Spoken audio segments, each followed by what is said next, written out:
Hola, ¿cómo están? Mi nombre es Hassan. Hoy les traigo a presentar un video sobre la Revolución Mexicana, un acontecimiento súper importante marcado en la historia de México, esperando que les guste y que sea de su agrado.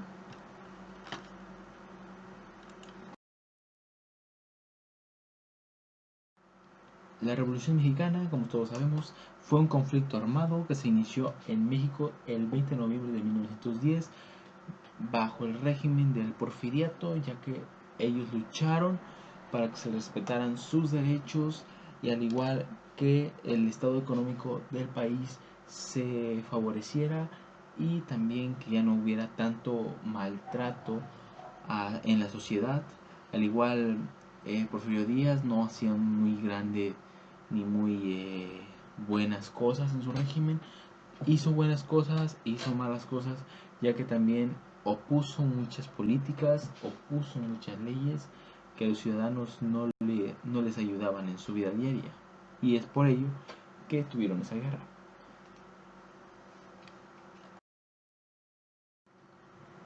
Bueno, hice una línea del tiempo sobre los sucesos importantes de la Revolución Mexicana. Lo explicaré en breve porque no quiero tardarme mucho en este video y para que ustedes comprendan mejor. Bueno, hice la línea del tiempo de 1906, cuando Díaz dijo y promovió las huelgas porque no se aceptaron sus leyes. En 1907 hubo una huelga de Río Blanco.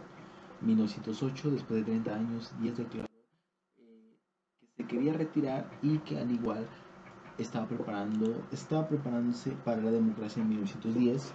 1909 se registra el enfrentamiento a tiros de la casa de la familia Cerdán, un suceso importante en la ciudad de Puebla, cuando las fuerzas del gobierno intentaron ejecutar un cateo a los Cerdán. En 1909, el Congreso declaró triunfantes a Porfirio Díaz y a Ramón Corral como presidentes y vicepresidentes, quienes ocuparían los cargos del periodo 1910 y 1914. En 1910, Francisco Madero se fuga hacia San Antonio, Texas, y se dispone a abrir la lucha armada. El 5 de octubre de 1910 proclamó el Plan de San Luis, el cual está en su artículo 7. 1911. El 10 de mayo de 1911, Pascual Orozco ataca y toma la ciudad de Juárez. Desde allí Madero envía un telégrafo exigiendo de nuevo la renuncia de los líderes del país de México. 1912, Pascual Orozco da a conocer en marzo el plan de Chihuahua, el cual que se desconocía a Francisco y Madero ya pedían reformas sociales. Orozco derrotó a Francisco Villa, en tanto Madero nombra a Victoriano Huerta como comandante de la división norte y vence a Pascual Orozco. 1914, las tropas dirigidas por Venustiano Carranza se dividen de la siguiente manera: el ejército del norte mandado por Francisco Villa y el ejército encabezado por Álvaro Obregón. Uno de los sucesos más conocidos en la Revolución fue en 1913, cuando el 22 de febrero de 1913 son asesinados Francisco Madero y José María Pino Suárez, corriendo la misma suerte después de la balacera sobre Domínguez en Chiapas. Pronunció un discurso condenado a la violencia y destaca y acusó a Victoriano Huerta del asesinato, el cual fue programado una muerte en el Congreso, y se indignó. En 1915, en octubre de 1915, los Estados Unidos reconocieron como único gobierno al de Venustiano Carranza. En la respuesta a tal reconocimiento, Villa atacó a la población de Columbus, Nuevo México. Batalla de Columbus de 400 hombres tomándola por unas horas, y hubo muchas muertes de americanos en Santa Isabel, Chihuahua. En 1916 convoca a Venustiano Carranza, inicia sus sesiones del Congreso Instituyente en Querétaro, que se encarga de la nueva institución. En 1917, con la fuerza militar de Venustiano Carranza convoca a un congreso constituyente a la ciudad de Querétaro, al tal corriendo los diputados carrancistas. El congreso trató 2 meses dedicándose a elaborar una nueva constitución federal en la que se introducen reformas articulando, estableciendo igual. Bueno, en los sucesos más importantes de la revolución, ya dichos, fueron muchos acontecimientos armados que dejaron historia en México, ya que fue el inicio de noviembre de 1910. Muchos lugares donde se desarrollaron fueron varios, sobre todo el centro del país hasta el norte del mismo. Tras 32 años de opresión por parte del entonces presidente Porfirio Díaz, que marcó una tremenda desigualdad entre las clases sociales, el pueblo de México se levantó en armas para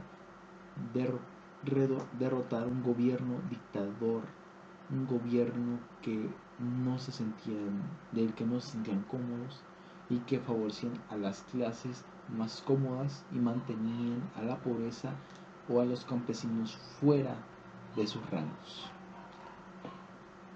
En Ciudad Juárez, el conflicto armado se inició en el norte del país y posteriormente se expandió a otras partes del territorio nacional. Una vez que los sublevados ocuparan la Ciudad de México como Chihuahua, Porfirio Díaz presentó la renuncia y se exilió en Francia. En 1911 se realizaron nuevas elecciones, en las cuales resultó electo Madero.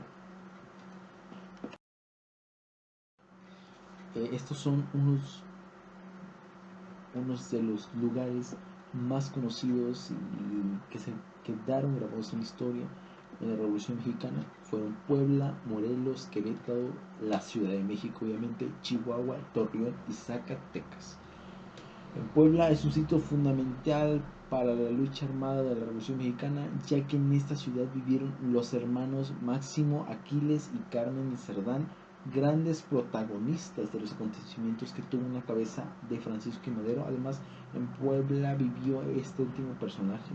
Vale la pena destacar de la casa Los Hermanos Cerdán, hoy convertiría en un importante museo. Puede ver las fachadas de las balas que quedaron de la revolución.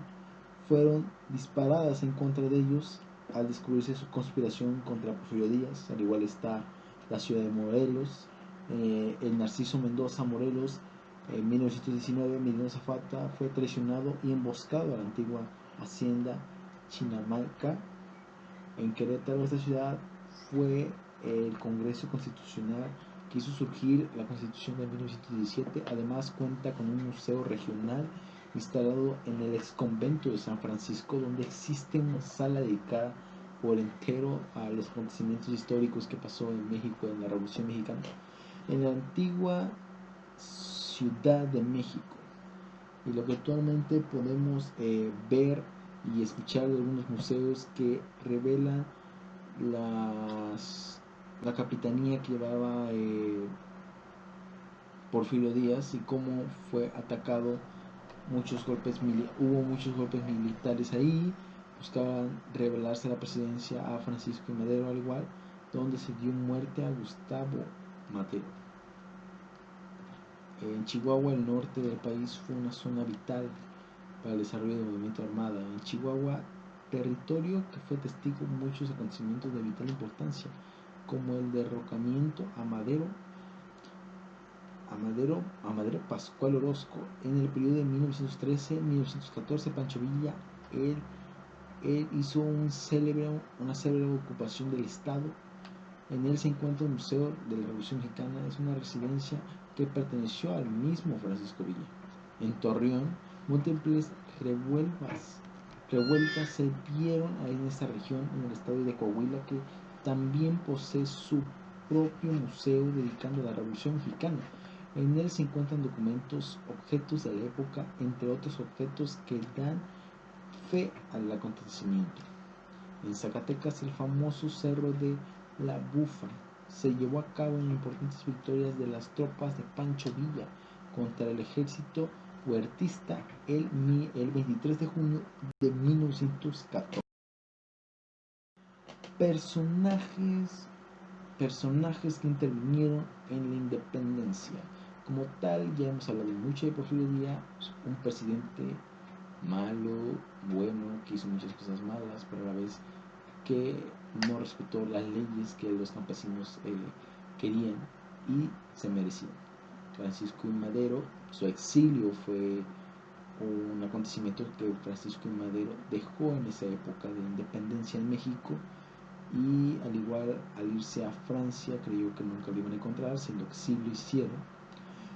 Y bueno, por vía de las elecciones intentó impedir un nuevo periodo a la presidencia de Porfirio Díaz. También fue un suceso que él dejó marcado ahí. Los hermanos Flores Magón emprendieron sus actividades revolucionarias entre 1900 y 1910. Ejercieron acciones en el terreno político y comunicacional mediante el movimiento antirrevolucionario de Francisco I. Madero. Victoriano Huerta, considerado por muchos históricos como el impulsor de la traición al presidente Madero, que además acabó con su vida. Huerta ingresó al colegio militar en Chapultepec, donde terminó su formación, que mantiene en 1876. Estuvo atacado en el servicio militar, al igual por 8 años, y en los últimos tiempos del porfiriato quedó cerca de las traiciones, fidelidades, enredos, acuerdos, aspectos políticos del gobierno. Emiliano Zapata es uno de los personajes de la Revolución Mexicana más populares por representar a la mayoría del pueblo sobre el campesino humilde y poca instrucción escolar. El caudillo del sur siempre estuvo comprometido con el reparto equitativo de las tierras y fue partidario de las ideas y planes. Madero también hizo el plan de San Luis. Pancho Villa, José Doroteo Arango, más conocido como su denominio Francisco Villa o el hipocorístico de Pancho Villa fue de los jefes de la Revolución Mexicana, cuya actuación militar fue decisiva para la derrota del régimen del entonces presidente Victoriano Huerta. Al igual tenemos a Álvaro Obregón, luchó junto con Francisco I. Madero para acabar el porfiriato, pero al volverse de su retirada se salió con Venustiano Carranza, mientras se enfrentaba a Huerta, con el que se mantuvo hasta que fue promulgada la Constitución de 1917.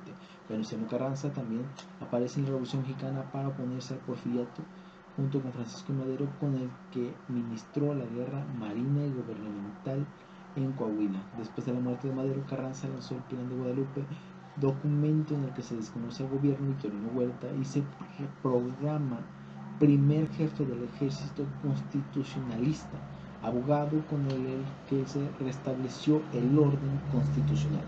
Al igual tenemos un personaje muy conocido también en la Revolución Mexicana, Pascual Orozco. Fue un transportador de minerales nativo en Chihuahua, estado de Guerrero, que alcanzó un éxito notable para el 1910, año en que se estalló la revolución.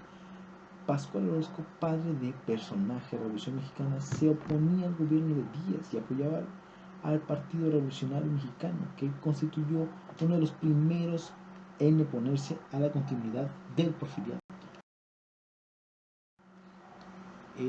Teníamos a Belisario Domínguez. Siempre se consideró el mayor opositor a Victoriano Huerta. Era un médico de pluma y palabra encendida, cuyos discursos promovían la importancia para los pueblos de libertad de expresión.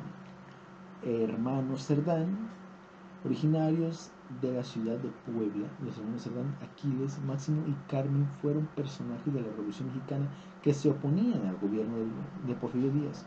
Murieron al enfrentarse al ser descubiertos. Al igual conspiraban con otros seguidores de Francisco Madero. Son considerados los primeros mártires de la Revolución Mexicana.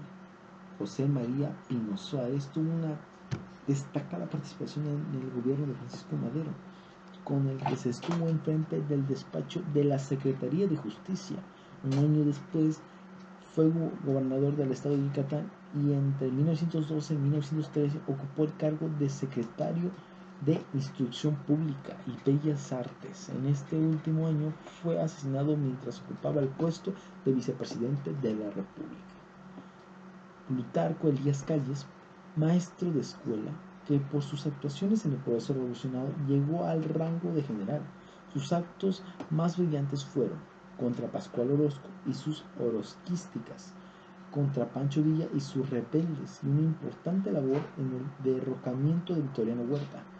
Aunque fue nombrado secretario de Comercio y Trabajo durante el mandato de Venustiano Carranza, conspiró y participó en su derrocamiento.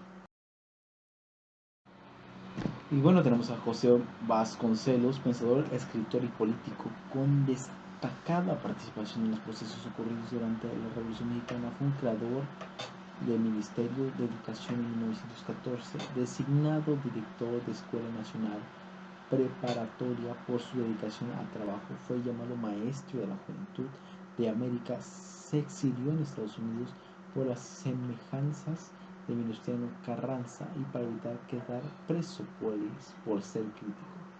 Antonio Caso, otro de los personajes de la Revolución Mexicana, que usó su condición intelectual para hacer aportes a los procesos revolucionarios mediante críticas a la base del gobierno de Díaz.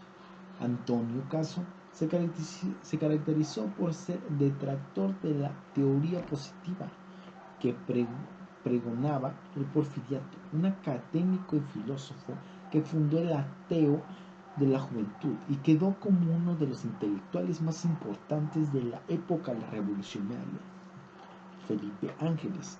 Este personaje de la Revolución Mexicana se identificó con las ideas políticas y de gobierno de San Francisco Madero. Felipe Ángeles desarrolló creencias comprometidas con la justicia social y el humanitarismo. Ingresó a la Academia Militar a los 14 años, siguiendo los lineamientos de su padre, que lo habían precedido. Tenemos a Benjamín Gil, fue un militar relevante y uno de los fundadores del partido antirreaccionario de Francisco Madero, con el que se comparten sus ideas, planes, lo que llevó a unirse a la lucha armada en 1911. Joaquín Armaro Domínguez, militar, excelente trayectoria desarrollada mayormente durante la Revolución Mexicana. Su mejor ejemplo fue su propio padre, que se unió a los leales con Francisco Madero. Fue por eso ideales que tomó las armas y combatió. Las adelitas, grupos de mujeres que lucharon por los derechos desposeídos, humildes, campesinos y de otras mujeres. Durante la revolución, el nombre de las Adelita provino de la composición musical compuesta de honor a Adela Velarde Pérez, noble enfermera que colaboró con muchos soldados, incluido el compositor de este famoso corrido.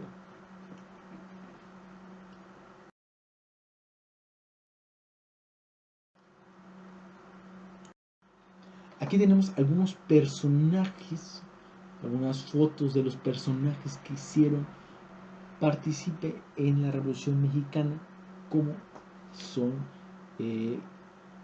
Emiliano Zapata, Francisco Villa, entre otros.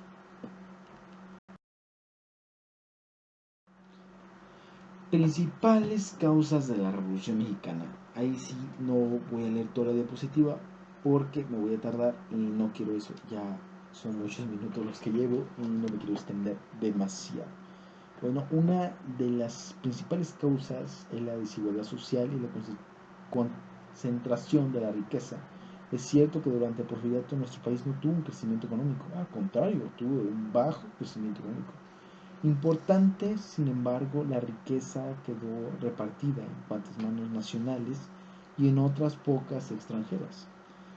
No existía la libertad política, no había valores, no había leyes, no había nada que defendiera a los pobres ni a los campesinos, por lo cual esa fue una causa principal para luchar. Despojó a tierras a los campesinos. Díaz hizo una serie de reformas a la legislación que facilitaban la entrada de compañías extranjeras para que se adueñaran de terrenos baldíos, los cuales en realidad pertenecían a indígenas y campesinos, gente muy pobre que no tenía dinero para trabajar sus tierras y eran despojados de ellas. Al igual fueron Las haciendas de gran extensión pertenecían usualmente a unos pocos propietarios, mientras la mayoría de los mexicanos morían de hambre.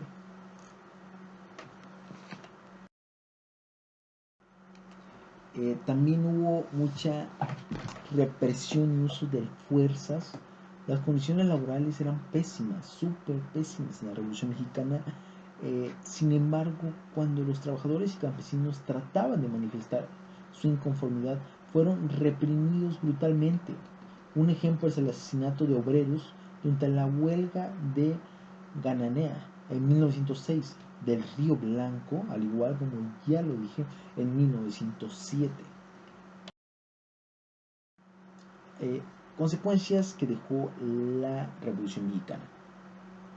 Derrocamiento de dictaduras. La Revolución Mexicana logró derrocar al dictador Porfirio Díaz y acabar con los privilegios creados en su círculo familiar y de amigos. Con la caída del régimen se restableció la democracia y fue posible la creación de nuevas normas enmarcadas en un Estado de Derecho con pleno respeto por los tres poderes políticos. La promulgación de nuevas constituciones. Durante 2 meses en la ciudad de Querétaro se redactó una nueva constitución que otorgaba derechos individuales a todos los mexicanos. Se creó el voto universal y directo, se prohibió la esclavitud quitada, y porque Porfirio Díaz obviamente la tenía por castigo, se estableció la educación laica para escuelas oficiales y particulares, y además se permitió la creación de un congreso con 2 cámaras, una de senadores y otra de diputados. Restablecimiento de los derechos laborales. Gracias a la Revolución Mexicana se consagró la libertad de trabajo y se implementó un sistema de protección laboral a los trabajadores, garantizado máximo 8 horas diarias de trabajo y un día de descanso a la semana y vacaciones. Además, aprobaron normas para garantizar condiciones dignas en cuanto a remuneración y calidad de vida.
La expropiación del petróleo. Las empresas exploradoras y explotadoras de petróleo debieron rendir cuentas al gobierno, que impulsó la restitución de las riquezas del subsuelo a la nación, cedidas a los dueños durante el mandato de Porfirio Díaz. Expropiación de ferrocarriles.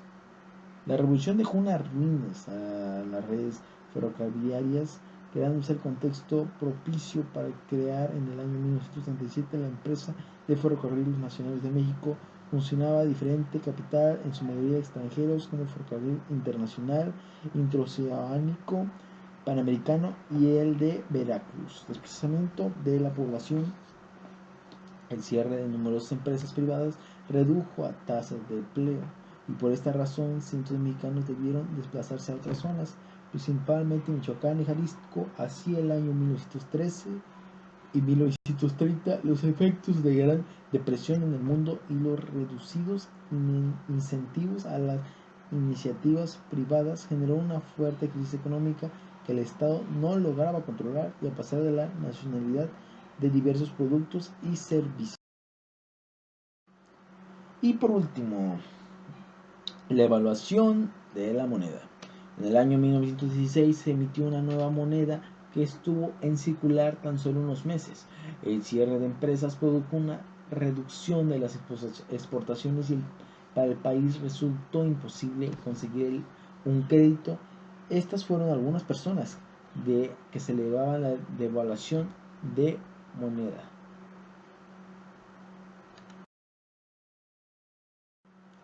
Bueno, en conclusión de la Revolución Mexicana, ya dijimos una lucha otorgada en México, lucha de leyes, lucha de derechos, lucha de constituciones, pero en todo esto, el mismo modo que ocurrió con muchas revoluciones latinoamericanas, la mexicana se dio en el marco de una enorme desigualdad social y económica, porque estábamos en un sistema económico bajo, nos mantuvimos ahí hasta que fueron pasando años y nosotros fuimos generando ingresos y acabando con el nivel de pobreza que teníamos en la revolución. Al igual que hacía siglos que se mantenía el territorio y que tenía que ver con estructuras de poder buscar y mantener sus privilegios a costa de la pobreza y miseria del pueblo, así como también de la eterna dependencia de los países centrales. Teníamos que estar a su altura y tener los mismos privilegios que los otros países que no estaban esclavizados como México. Y bueno, esta es la conclusión, esperando que les guste el video, que les haya entendido y les mando un fuerte, inmenso abrazo. Gracias por escucharnos.